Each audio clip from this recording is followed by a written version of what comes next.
All right, folks, and I believe that we are live. Welcome back, everybody. Thanks for joining us on on another Alternative Money Monday. So There we go. There we go. All right, now we're ready. Yeah, so we've been playing around a little bit with the name of the show. It's been the DLT sandwich, and so far I'm getting a little kind of wishy-washy feedback on the DLT sandwich. So we may be going with Alternative Money Mondays. That's getting a little bit better response. So for now, I'm going to be calling it Alternative Money Mondays. But in any case, it's the same familiar faces talking about some of the similar kind of stuff. So we appreciate everybody being here. My name is Jeremy Fletcher. I'm co-founder of a little software company called Ledgerama. We built the original HBAR wallet, Walla Wallet, and happy to be in this community. Proud to be here. Silton again from Zimbali Networks joining us for part 2 of this interview. We appreciate your precious time as always. Caitlin Lance, my main man Brandon, the HBARBULL, and our man in Kenya, Tim Mungai. Great to have all of you as per usual. So without further ado, if it's okay, we'll just go ahead and jump into the Market Monday part of the show. Oh, Silton, I'm going to check in with you real quick. How are you doing on time today? Do we need to skip straight to the No, we're good to go. I'm going to be part of the channel today. So as long as you need me, I'm here. All right, great. And I do have to take off at 12:30, so just kind of a heads up on that one. Around 12:30, right around 12:30, I've got a split. But yeah, so Brandon, if you could, let's jump into the Market Monday part of the show. And if you could kind of give a little rundown of how things are looking over the past 7 days. Sure. So last week we had a pretty nice run in crypto. Bitcoin got up back above 20,000 and made a good little run, almost or right about up to 22,000. I think a lot of that was because of the reprieve in oil prices.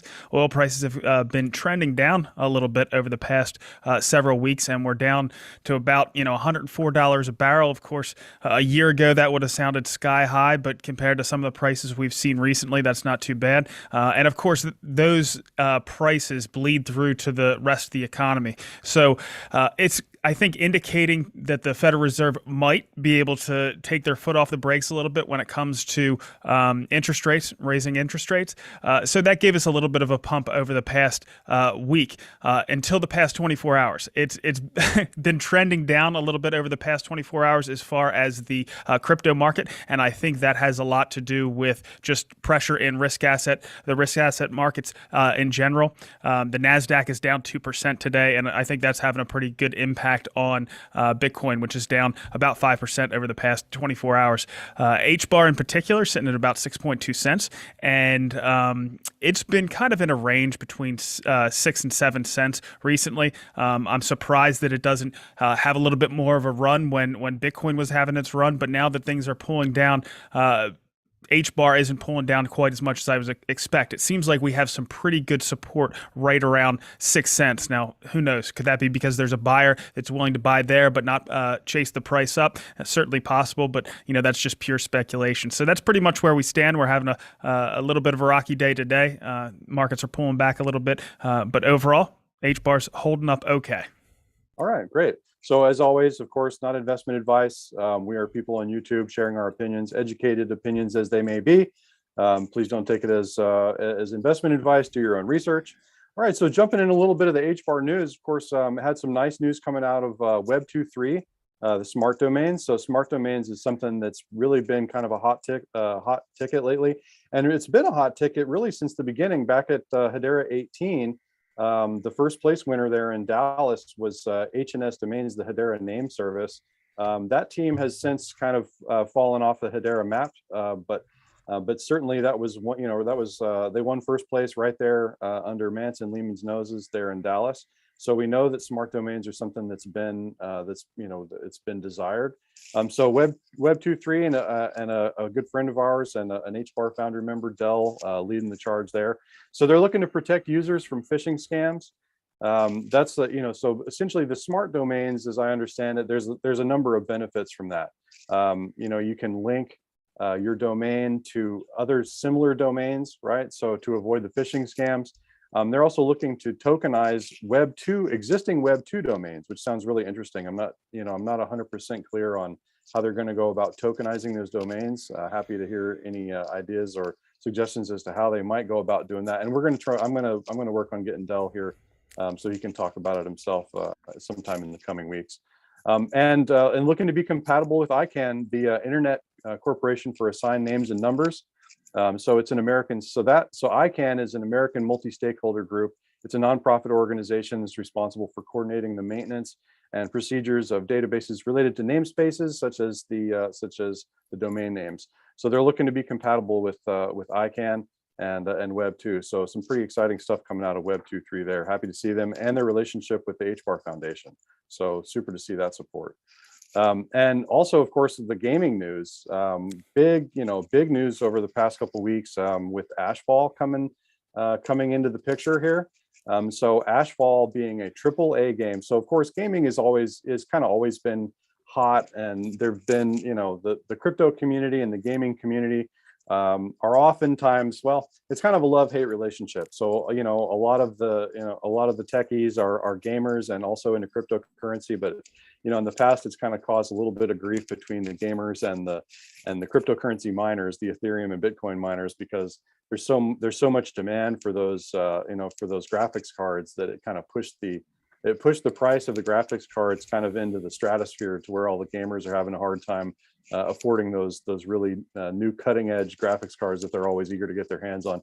So kind of a love-hate relationship going on between the crypto and gaming community, but I think I really feel like we're kind of in the same family. So really cool to see. There's been some grumblings about NFTs in the gaming space, and there's been some struggles with some of the gaming platforms, that are trying to go Web3.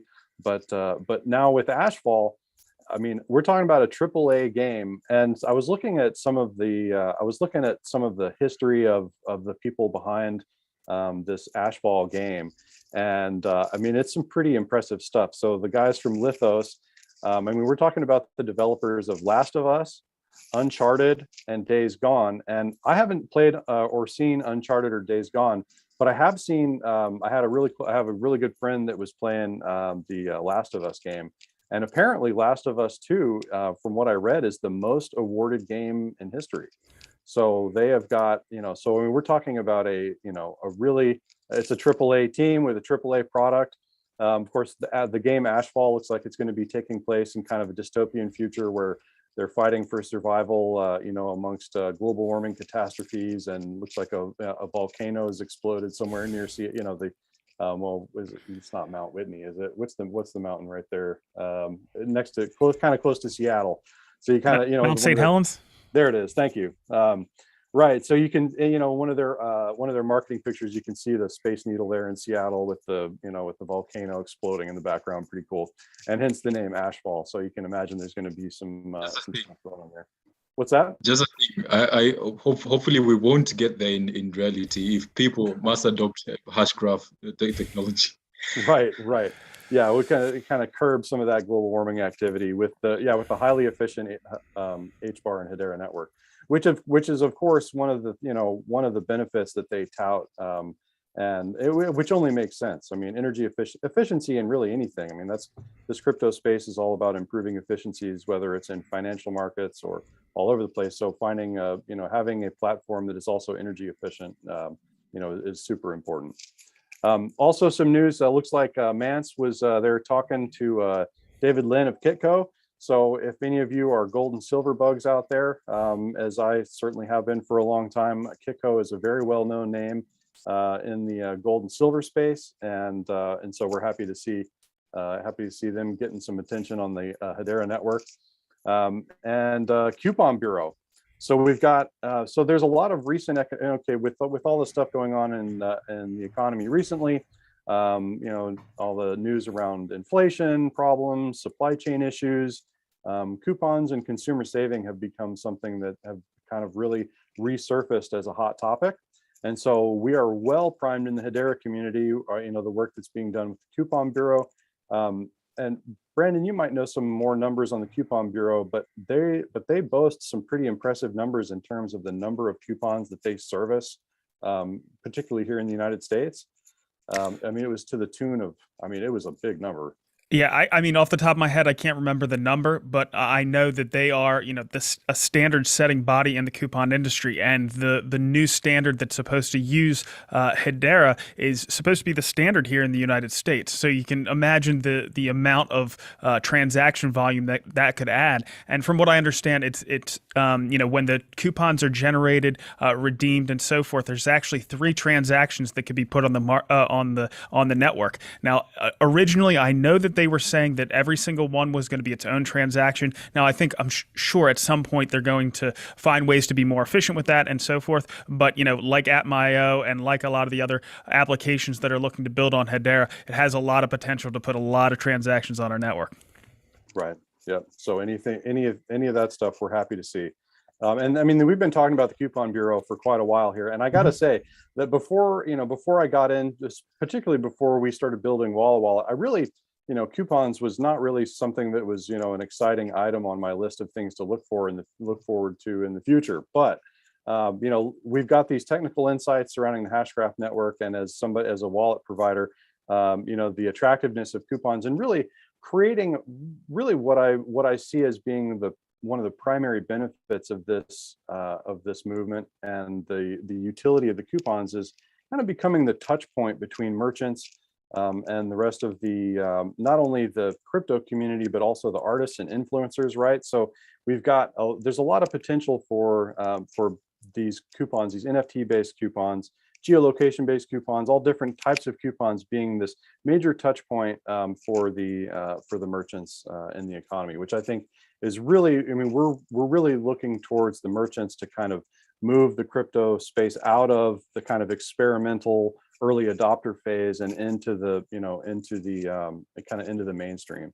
I know drop.cc is working in that regard as well, and I believe Zimbali Networks as well.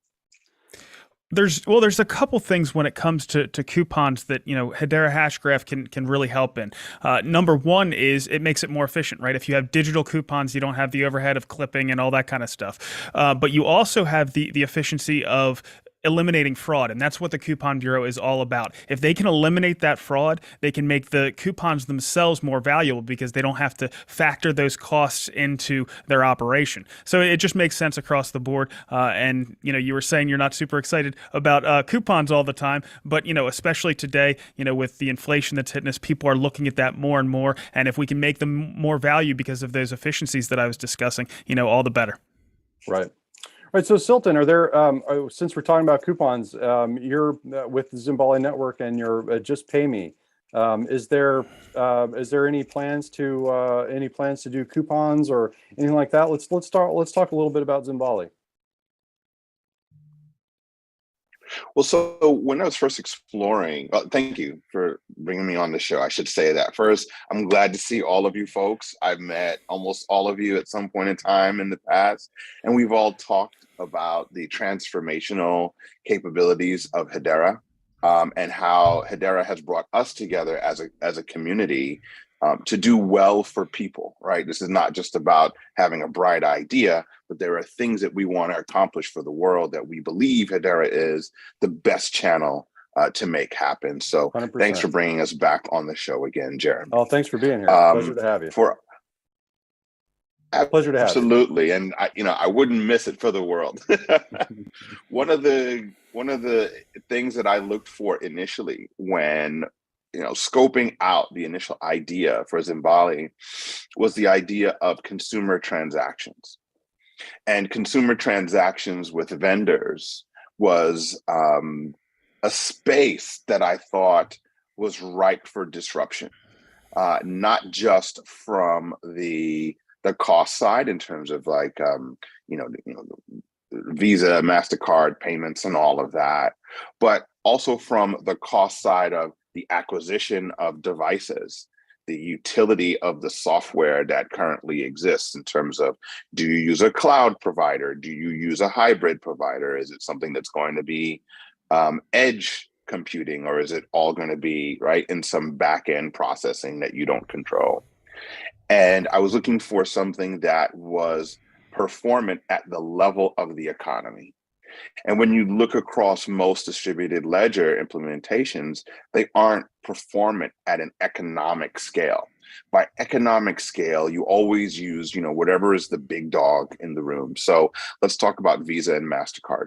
Visa and their VisaNet service is actually the most performant payment service that's available in the world. They do 65,000 transactions per second at max tilt. For MasterCard, their implementation is roughly 35,000 to 40,000.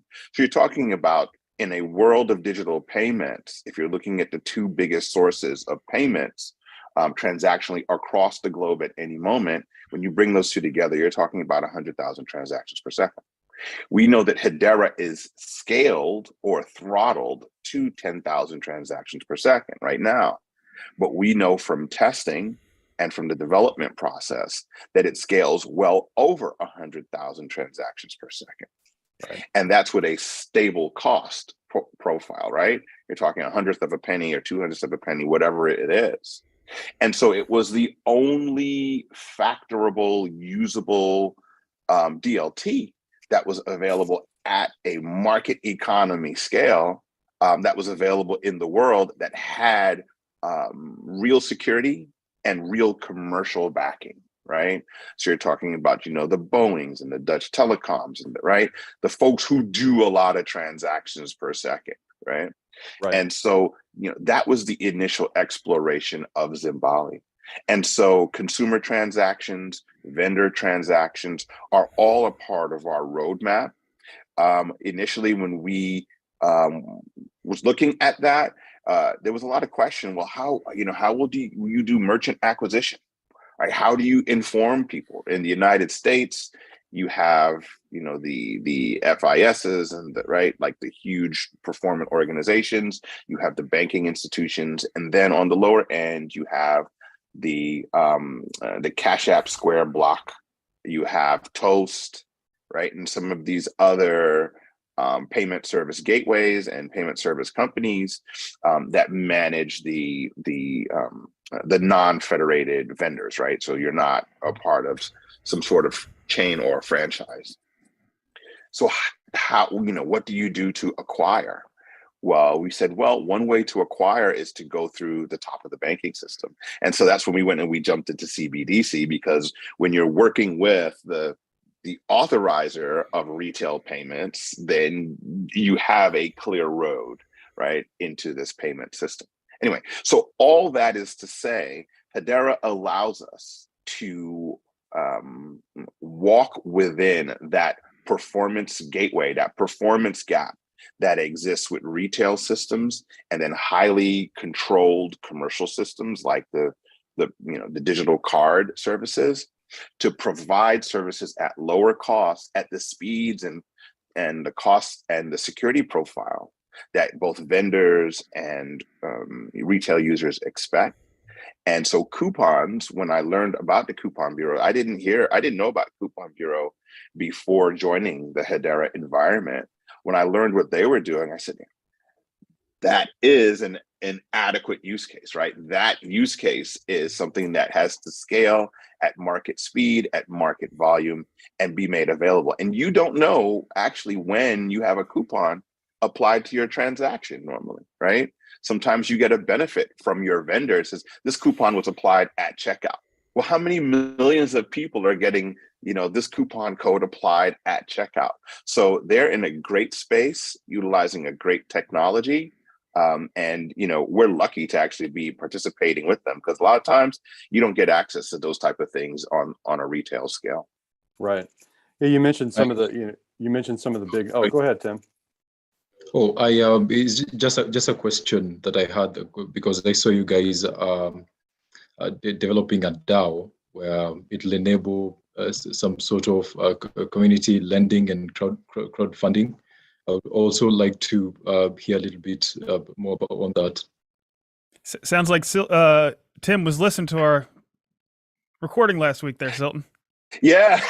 Yes. Brandon, you're just like, thanks for letting the world know. So we will get to that. I just wanted to close out sort of this payment side with the the questions at the moment. But I will definitely answer that for you, Tim, because it is a major part. One of the things about Zimbali, and the reason why we call it Zimbali Networks with an S, networks, is that there are many components to financial operations, right? To the financial infrastructure of the world.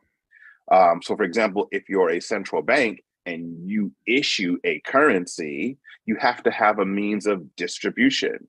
You have to have a means of administration. You have to have a means of acceptance. You have to have a means of storage, right? And you have to have a means of attribution of value. So you're talking about what's the state of all the wallets that utilize your currency. The way that the US Federal Reserve does it is it asks its bank partners to do all that work for them. So the Federal Reserve distributes money to, money in digital form to the ledgers of those banks, and then those banks distribute as loans or payments or redemptions of checks, right? And then what do people who receive a loan or a redemption of check do? They go and they take that and put that into their bank. Okay, so then now, right? And then this keeps on going. So this expands the money supply, and then you have liquidity that operates in the market. But they all are linking into a system to recognize what all of their independent values are. In terms of payments, you're talking SWIFT, you're talking CHIPS, and you're talking the Federal Reserve retail payment system. Then there's the wholesale payment system that's run out of, I believe, Minneapolis, right? And then you have their partners who are Visa and MasterCard and sort of the digital card payment system, who utilize both ACH and wire and other elements of the payment system to recognize payments between bank users. And you call that merchant acquirers and issuers, right? This complex lingo. And what we did was we distilled all of that complex lingo down into our Just Pay Me platform. So in the Just Pay Me platform, you can issue and mint using the HTS service. You can do attribution in terms of value of wallets using HCS. And if you wanted to do a contract or you wanted to initiate some time-based or value-based contract between two or more wallets, you use the smart contract service. All those things service the commercial bank industry, the retail banking industry, the needs of vendors and consumers to utilize a single platform for their financial life. And that's what Zimbali was designed to create. And so we have the Just Pay Me platform, which is your payments wallet, very similar to Walla Wallet. And I apologize, Jeremy, I didn't know Walla Wallet was there and an opportunity. I would have worked with you sooner on that, but I think that maybe we have some opportunities in the future to work together, so that when we're utilizing these rails, people have the option to come together. And then you have the Oro platform. The Oro platform allows for group payments and group management of services at a community level. Really, really briefly, if you think about the needs of communities, whether they're funding projects or whether they are receiving funding for projects, how do they do that now? There's a lot of off-chain or out-of-band communications. You have calls, you have emails, you have texts, right? You have WhatsApps and Messenger. You have all these mechanisms to try to tell the world that we're trying to fund this thing, whatever it is. It could be a school, it could be a little league team, it could be some donation or some Red Cross, right? There's all these mechanisms that's going out in the world, and you may or may not be caught by any one of those mechanisms at any given time. If you are caught by one of them and then you find out, then they say, well, we'll give you a link and then we'll figure out how to process your donation and put in your credit card, your debit card, or send a check, right? And then once you do that, they say, thanks. And you don't hear anything about it again. If it's outside of the United States and, communities are broad, we're all diasporic in some way, right? We all come from somewhere and we may work and live somewhere else. And people are asking for help and support. You'll get a call, a WhatsApp, a text, whatever it is. And then you have to figure out a way to get money to them.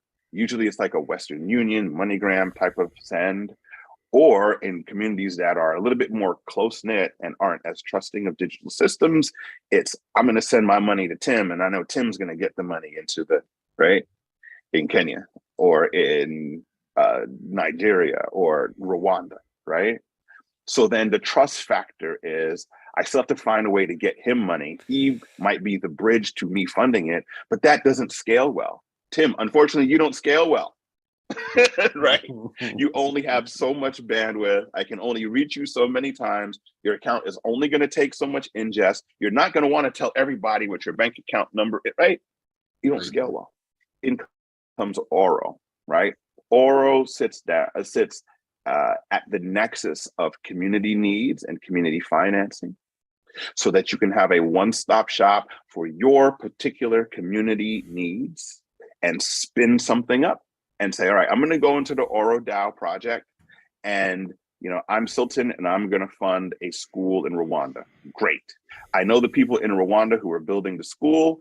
I'm going to invite them into this community project. It's going to be a collective that's going to have their information. I'm going to give them a base for funding. So I said, everyone has to put in $100, right? And when you invite people, it's going to be invite only. And the school project has to have some address, some account, some link that's whitelisted. And we're going to put that into our smart contract proposal.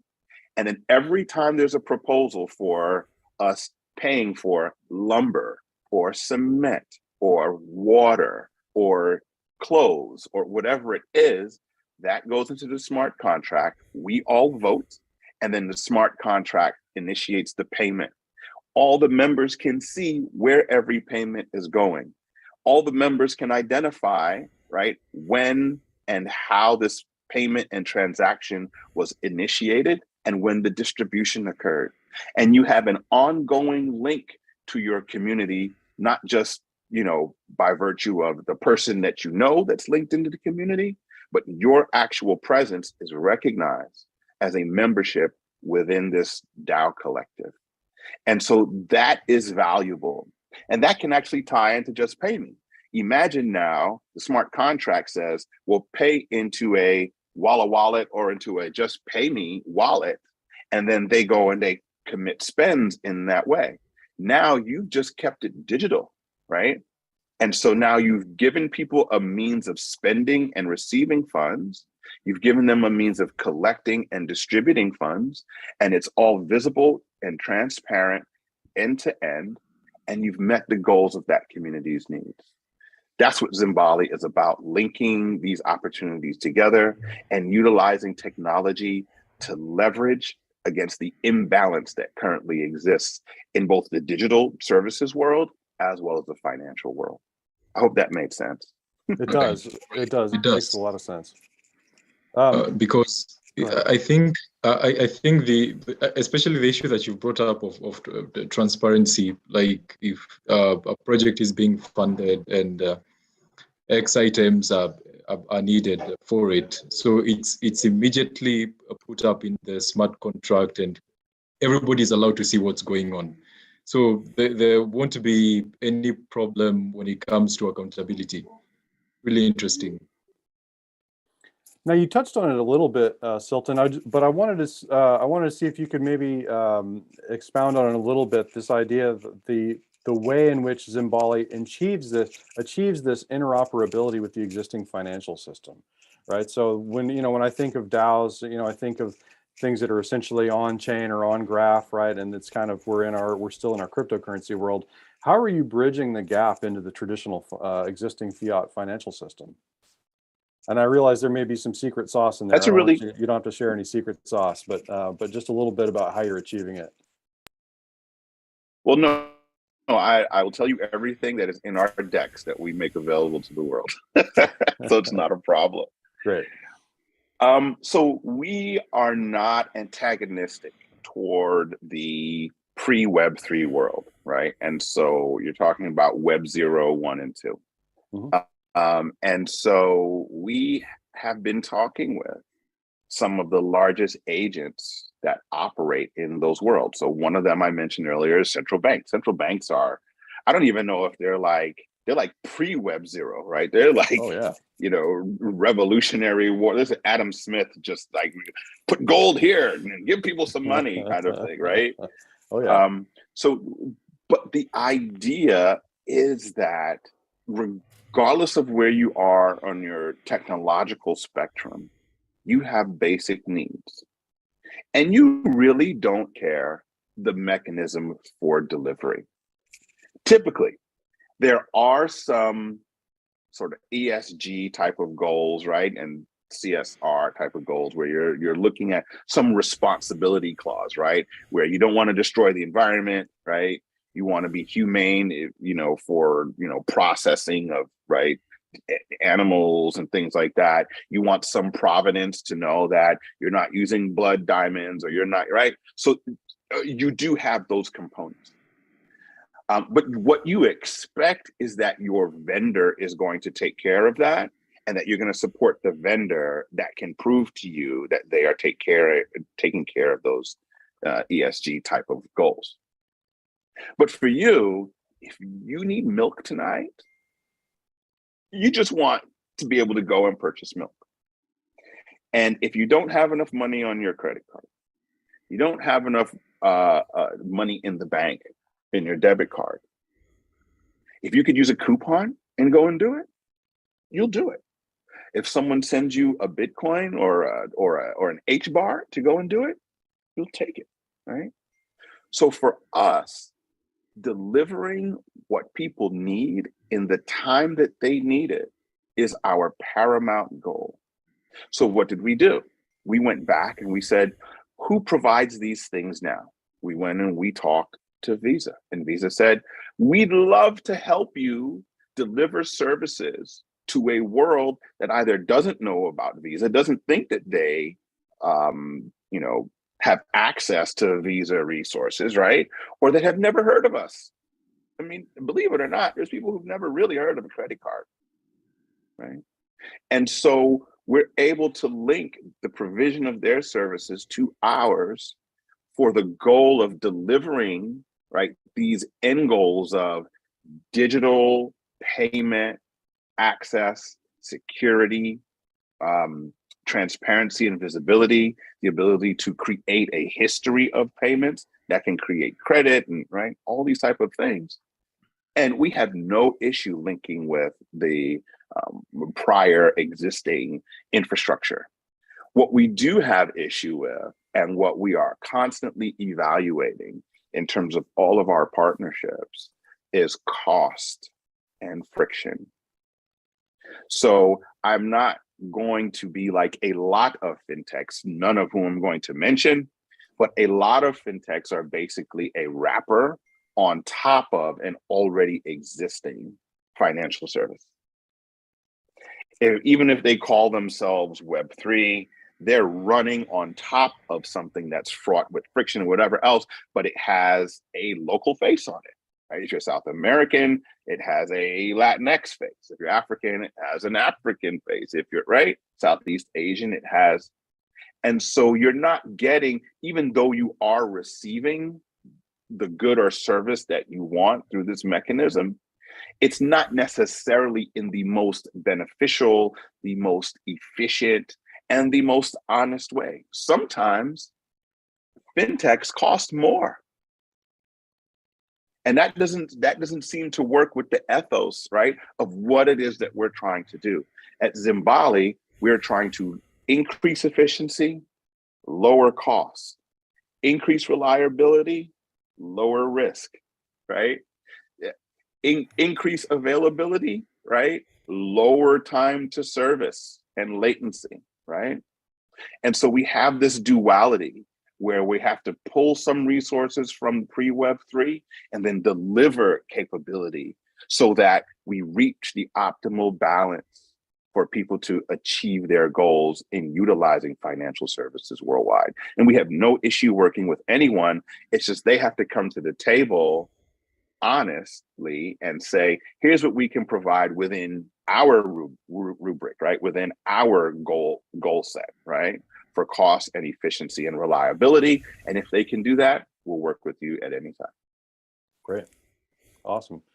So, wow. It raises all kinds of questions, and I love it that every time we talk, Yeah, Silton, it's like I've got, I start off with, like this time I was smart. This time I started off with only 2 questions. Last time we talked, I had, I think, 4 or 5 questions. I was like, oh man, we really got into it. And so I refined it. Now I don't even think I'm going to have time to get to the second question. So hopefully at some point in the undetermined future, we'll do Zimbali Networks interview part 3, and this will just be an ongoing thing. Sure.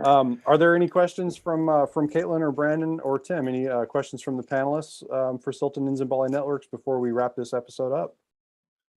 I got my questions in last week. I'll have more coming out soon, I'm sure. But I'm just excited for what they're doing, and I'm excited what it can do for the Hedera community and the broader crypto community. I think there's a lot of potential there.